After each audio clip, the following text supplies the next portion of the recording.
Hi, this is Jenny McCann from Empower Brokerage with your Marketing Minute. Today we're going to talk about how to take a great headshot without spending a ton of money.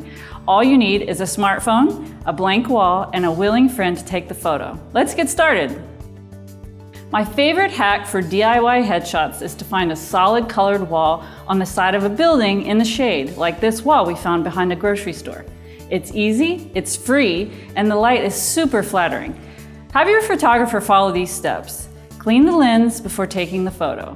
A smartphone lens gets smudged from dust and fingerprints, so simply wipe the lens before taking the photo. Set camera focus. This locks focus and keeps your image sharp. Don't get too close, as it can cause facial distortion. And finally, turn your phone on its side. This leaves plenty of space around the head and shoulders and eliminates facial distortion.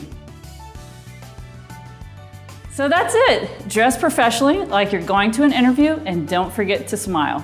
For Marketing Minute, I'm Jenny McCann.